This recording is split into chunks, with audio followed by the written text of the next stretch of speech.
赶快来关心 MAGA 的神话破灭了。现在呢，川普背书也照样吞败仗。今天要来关心到的是，包括了共和党现在内部集体对川普倒戈哦，限制他对中东动武，也阻挡各种的基金哦，支持率现在只剩下37%了。其中选举川普会不会大败？欢迎观众朋友留言跟我们做分享。如果您认为会大败的，可以留言写1；如果您认为还有希望，留言写下2，一起跟我们做更多的互动。现在这个时刻呢，被视为是川普最大的一个政治危机的时刻，因为我们要来看到川普一直非常的坚持，他要跟打下去这一场中东战事。但是呢，现在呢，恐怕会对于川普对伊朗动武的话，会有所要停止川普对伊朗动武了，因为呢，这个叫做战争权利的决议案，我们要来看到的是最新的决议结果。美国众议院首次通过，以215票赞成、208票的反对票，确定过关了这个议程哦。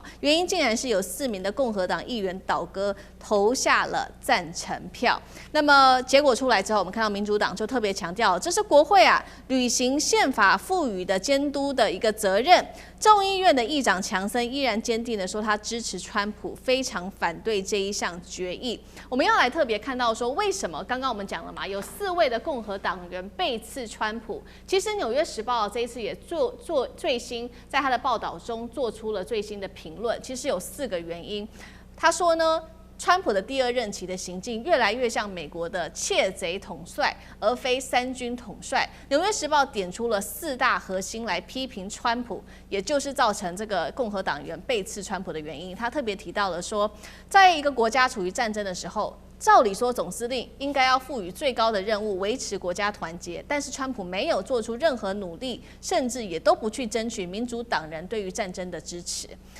纽约时报的第2点特别提到说，一方面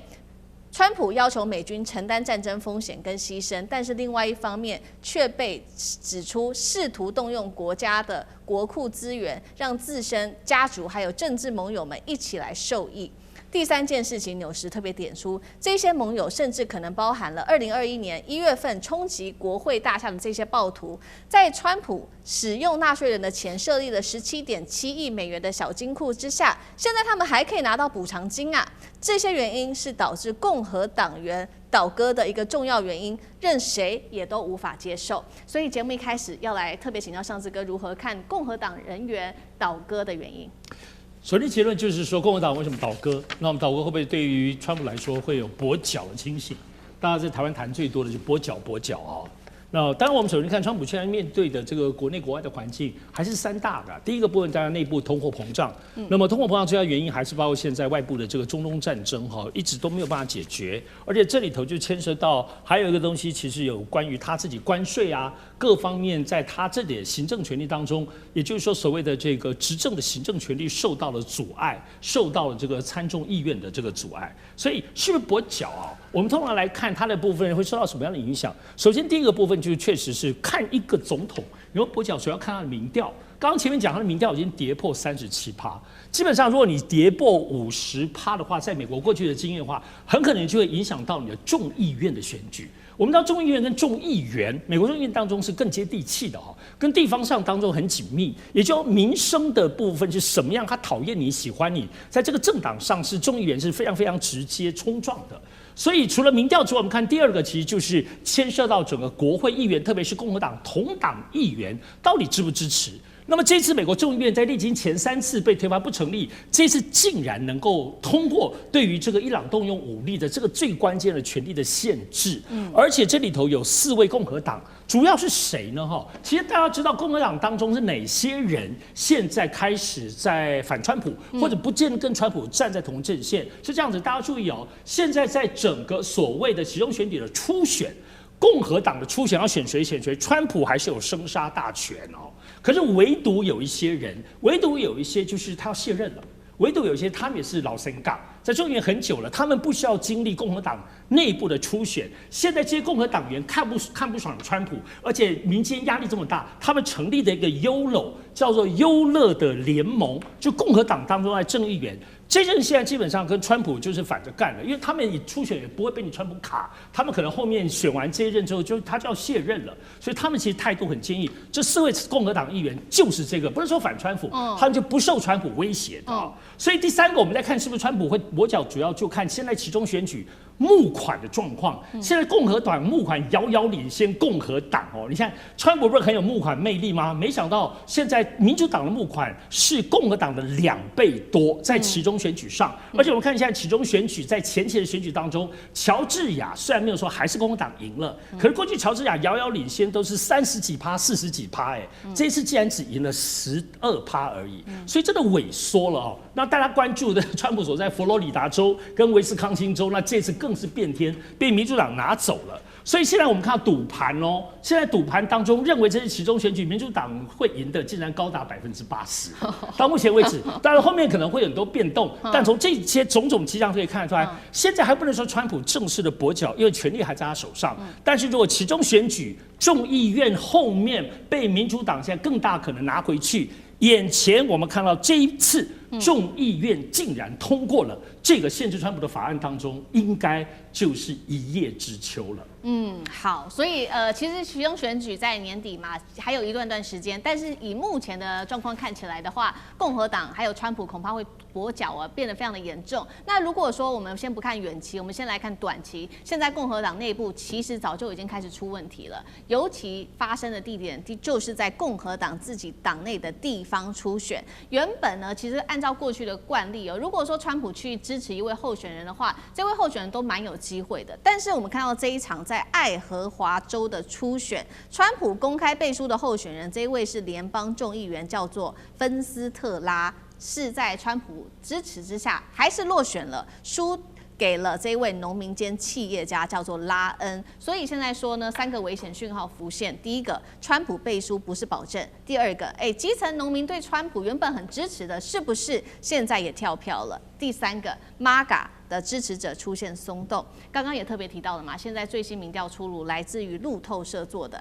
川普的支持率跌破了37%的政治警戒线，是他两任总统的新低，不满意度飙升到63%，2/3的美国民众痛批这个国家走错路啦。聂老师怎么看？OK， 我先讲一下，现在谈的是 Iowa 这个州在这个美国的中北部那这个州呢，其实在早期21世纪刚开始的时候呢，这个州算是摇摆州。可这几次的选举，大家已经看到共和党非常稳固了。好，那这个州呢，当然你如果问我它警讯是什么，就是我们现在光代议士选举选出的这个参众议员，如果大家连那个川普都不相信，然后最后呢，甚至如果代议士还选输的话，我觉得他们其中选举不用选了。好，我先讲这一块。第二个呢，你先讲到底发生了什么事？当然，美伊战争是一个重要的事情。美伊战争，甚至我都不要讲战争，现在因为从4月7号开始，应该叫美伊和谈了。现在他战争处理不了，连和谈都谈不下去，这么简单也不用打，连和谈都谈不了，还来一些零星战争。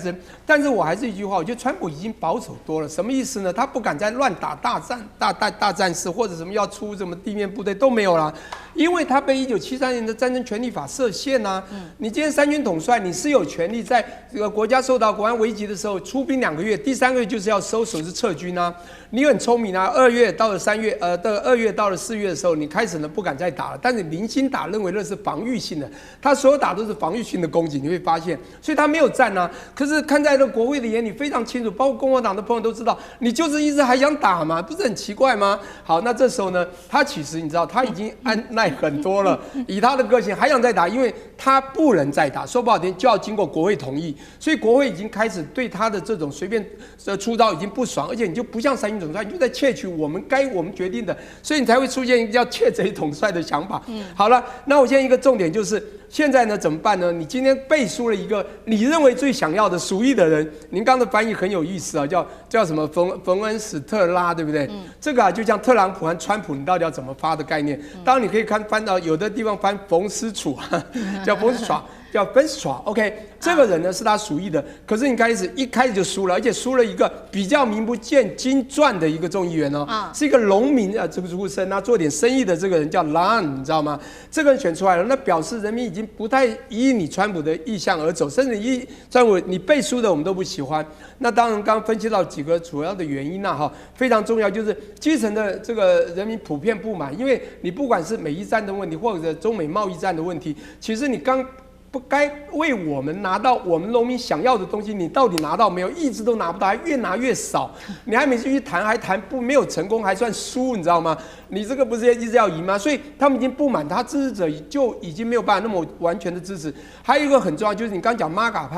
派刚才提出 Make America Great Again 是一个他还觉得不错，这样人民也很支持他，有一群疯狂支持他的MAGA群众哦。MAGA派当然强调就是保护主义嘛，不要去惹太多的事，就最少就反战嘛。可是你今天还去战争，而我最好笑是，你一开始想拿和平奖，诺贝尔和平奖拿不到呢，去成立一个和平委员会，现在又去打仗，到底而且你把国防部改成战争部，现在他们还告诉我你在外面使用，你还是要用国防部，所以你知道他忙了，所以你说 MAGA 怎么去支持他？所以他会越选越差。因此，我现在看到的就是说，今天啊，如果今天是艾欧瓦在6月2号选完嘛，那已经他背书的没有选上，那就是一个警讯，告诉你，川普已经不可被信任，国际不信任，美国人民都不信任你，农民不信任你。如果其他州也走上了一样的路程，我跟你讲，那大概川普年底不用选了。好，那厉将军又怎么看呢？川普原来刚当选的时候，他是美国总统哦，后来变成共和党的总统，之后他又变成 MAGA 的总统。我看现在可能只是少部分支持者，所以他的支持率剩下是37%哈。那我们就叫他说是37%的总统。从几件事情，为什么会发生这种情形？第一个，其实老百姓眼睛都是雪亮的啦。你总统做的所有事情都要经过老百姓的检验。这个第一个，以这次波湾战争发动来讲的话，我们很明显看出来，前方吃紧，后方在紧吃哈。前面在打仗，结果川普利用战争在做他的商业经营。利用战争，我们都知道，这个从3月份开始打这场仗以后，我们经常就听到说是时间一到了，这个他就放出利多的消息，然后等到股票大家都买了以后，他又开始释放出来这个利空的消息哈。这反复好几次的每次的操作，然后让他的这些朋友们都赚饱赚满。除此之外，第二个哈就是这个川普自己本身也在炒作股票啊。前阵子传说他一天要炒作到50张的股票，但你炒作股票是没有关系。你如果说当总统，我当然可以买股票，可是你应该是委托代理人来替你买，而不是你自己要经营。可是我们看到，我举几个很明显的具体的这个买股票的这个过程，让各位可以知道，这都是美国媒体报道的，是在3月11号的时候，他公开的一个吹捧，有一家叫做这个医疗的供应商哈，叫塞默兹菲士尔的哈。他自己他吹捧完以后，大家才发现说，当天他就买了1.5万到5万的美金哈。之后当天他又去看苹果，也是吹捧苹果，结果当天我们发现他买了25万到50万的苹果的股票，甚至于说3月25号。他去买美光5万到10万，隔天他在这个福斯的节目中说这个美光是很火红的一张股票。你怎么可以当总统自己带头在这个炒作股票？所以老百姓看在眼里啊。之所以除此之外，我们看到他更离谱的事情是，他借着说是国税局查他的账泄露他这个税务的机密资料，所以他自己去告他自己政府里面的国税局，要求国税局成立一个17亿美金的一个基金当做他小金库。那这个小金库干什么呢？去做一些补偿当时这个受政治迫害的人。那什么是他认定中的受政治迫害的人呢？就是那时候2021年的时候在冲击国会大厦的那些暴徒。那我们都认定他是暴徒嘛，结果你川普居然成立这笔基金，拿国家的钱去补贴这些暴徒。那我想说这种事情看在民主党的这种支持者眼中是的，甚至于共和党很多的党员也看不下去，所以这时候才会发现说，这个包括到共和党的议员也投下这个赞成票倒戈还有他自己所提名的爱荷华州的这种州长候选人来讲的话，也不是按照他所提名的人来当选。所以从这种种以上看出来，我觉得川普真的是支持率只会越来越低而已。好，谢谢厉将军。那我们休息一下，马上回来。地缘政治、美中之争、战略价值、强权崛起、小国生存，现在与未来洞悉事件走向，掌握世界脉动，全球观点尽在环球大